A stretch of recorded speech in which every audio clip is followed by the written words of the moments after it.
നമസ്കാരം, ഞാൻ വേണു ബ്ലഡനേഷൻ. ഇന്ന് ഞാൻ ഈ വീഡിയോയിൽ നിങ്ങൾക്ക് പരിചയപ്പെടുത്താൻ പോകുന്നത് കൃത്രിമ ശ്വസനോപകരണം കണ്ടുപിടിച്ച എൻ്റെ ഏറ്റവും അടുത്ത സുഹൃത്തും പ്രശസ്ത ഛായാഗ്രഹകനും നിർമ്മാതാവും അതിലുപരി ഏറ്റവും വലിയ ഒരു കാരുണ്യ മനസ്സിനും ഉടമയായ തിരുവനന്തപുരം മുരുക്കുമ്പുഴ സ്വദേശി സിനു സിദ്ധാർത്ഥിനെയാണ്. സിനു സിദ്ധാർത്ഥ് ഈ കൊറോണ സമയത്ത് ഇപ്പോഴത്തെ ആ ഒരു ആവശ്യവുമായി ബന്ധപ്പെട്ട് തന്നെയുള്ള ഒരു ഉപകരണത്തെയാണ് കണ്ടുപിടിച്ചിരിക്കുന്നത്. ഇത് ലോകത്തിന് തന്നെ ഒരു മാതൃകയായി മാറിയിരിക്കും എന്നുള്ളതിൽ ഒരു സംശയവുമില്ല. തന്നെയുമല്ല, നമുക്ക് ഏവർക്കും അഭിമാനിക്കാം, പ്രത്യേകിച്ച് മലയാളി എന്ന നിലയിൽ ഏതൊരു വ്യക്തിക്കും അഭിമാനിക്കാവുന്നതാണ് സിനു സിദ്ധാർത്ഥിൻ്റെ ഈ പുതിയ കണ്ടുപിടുത്തം. സിനു സിദ്ധാർത്ഥിനെ കുറിച്ച് പറയാനാണെങ്കിൽ ഒരുപാടുണ്ട്. അതിനൊക്കെ ഏറ്റവും പ്രധാനമായി എടുത്തു പറയേണ്ട ഒറ്റക്കാര്യം മതി. സിനു സിദ്ധാർത്ഥ് എന്ന് പറഞ്ഞ വ്യക്തിയിലെ കാരുണ്യ മനസ്സിലെ നിങ്ങൾക്ക് ഓരോരുത്തർക്കും മനസ്സിലാക്കുവാൻ. മറ്റൊന്നുമല്ല, കഴിഞ്ഞ പ്രളയകാലത്ത് ആർക്കും എത്തിപ്പെടാൻ കഴിയാത്ത സ്ഥലങ്ങളിൽ പോലും സ്വന്തമായി ബോട്ട് വാങ്ങിച്ച് ആ സ്ഥലങ്ങളെല്ലാം എത്തിപ്പെട്ട് നിരവധി മനുഷ്യജീവനുകൾ രക്ഷിച്ച ഒരു മഹത് വ്യക്തിത്വമാണ് സിനു സിദ്ധാർത്ഥ്. സിനു സിദ്ധാർത്ഥ് ഈ ഒരു ഉപകരണം കണ്ടുപിടിക്കാൻ പ്രധാന കാരണം സിനു സിദ്ധാർത്ഥിൻ്റെ ജ്യേഷ്ഠ സഹോദരൻ സിജു സിദ്ധാർത്ഥ് അബുദാബി കോസ്മോപ്ലാസ്റ്റ് എന്ന് പറയുന്ന കമ്പനിയിൽ വർക്ക് ചെയ്യുകയാണ്. പുള്ളിയുടെ ഒരു പ്രത്യേക അഭിപ്രായം മാനിച്ചാണ് സിനു സിദ്ധാർത്ഥ് ഇത്തരത്തിലുള്ളൊരു കൃത്രിമ ശ്വസനോപകരണം കണ്ടുപിടിക്കാൻ കാരണമായത്. പക്ഷേ ആ ഒരു ഉപകരണം ലോകത്തിന് ആകെ ഉപകരിക്കപ്പെടും എന്നുള്ളതിൽ ഒരു സംശയവുമില്ല. ഇത് നമുക്ക് ഏവർക്കും അഭിമാനിക്കാവുന്ന ഒരു കാര്യം തന്നെയാണ്. തീർച്ചയായിട്ടും ഈ ഒരു മിഷനെക്കുറിച്ചുള്ള വിശദ വിവരങ്ങൾ സിനു തന്നെ ഈ വീഡിയോയിൽ പറയുന്നുണ്ട്. നിങ്ങൾ കാണുക. തീർച്ചയായിട്ടും നല്ല വീഡിയോ ആണെന്ന് നിങ്ങൾക്ക് തോന്നുന്നുണ്ടെങ്കിൽ തീർച്ചയായിട്ടും ഇത് മറ്റുള്ളവർക്ക് ഷെയർ ചെയ്ത് കൊടുക്കാനും മറക്കരുത്. ഒപ്പം ഈ ചാനൽ സബ്സ്ക്രൈബ് ചെയ്യാനും മറക്കരുത്. Thank you.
ഇത് വളരെ ചിലവ് കുറഞ്ഞ ഒരു ഇലക്ട്രിക് റെസ്പിറേറ്റർ മെഷീനാണ്. നമ്മുടെ ലോക്കൽ മാർക്കറ്റിൽ അവൈലബിൾ ആയിട്ടുള്ള സാധനങ്ങൾ മാത്രം വെച്ച് ഉണ്ടാക്കിയതാണ്. ഇത് പീഡിയാട്രിക്കിനും അഡൾട്ടിനും ഒരുപോലെ യൂസ് ചെയ്യാവുന്നതാണ്. അതുപോലെ മിനിറ്റിൽ എത്ര ബ്രീത്ത് വേണം എന്നുള്ളതൊക്കെ നമുക്കിതിൽ കൺട്രോൾ ചെയ്യാവുന്നതാണ്.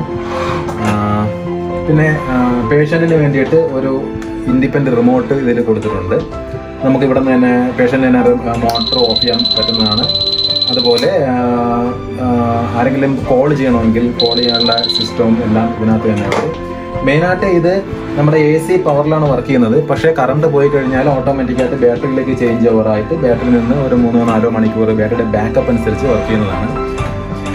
ഞാനിപ്പോൾ ഇതിലൊരു ക്യാമറയുടെ ബാറ്ററിയാണ് ഉപയോഗിച്ചിരിക്കുന്നത്. നമുക്ക് 9 വോൾട്ട് മുതൽ 18 വരെയുള്ള ഏത് ബാറ്ററി ഉപയോഗിച്ചും ഈ യൂണിറ്റ് പ്രവർത്തിപ്പിക്കാവുന്നതാണ്. ഇത് പൂർണ്ണമായും ബാറ്ററിയിൽ കൂടി വർക്ക് ചെയ്യുന്ന ഒരു മെഷീൻ ആയതുകൊണ്ട് ഇങ്ങനെ ഒരു റെസ്പിറേറ്റർ ഒരു പേഷ്യൻറ്റിന് വീട്ടിൽ നിന്ന് ഹോസ്പിറ്റലിലേക്കോ തിരിച്ചോ ഷിഫ്റ്റ് ചെയ്യുന്ന സമയത്ത് വളരെ ഉപകാരപ്രദമാണ്.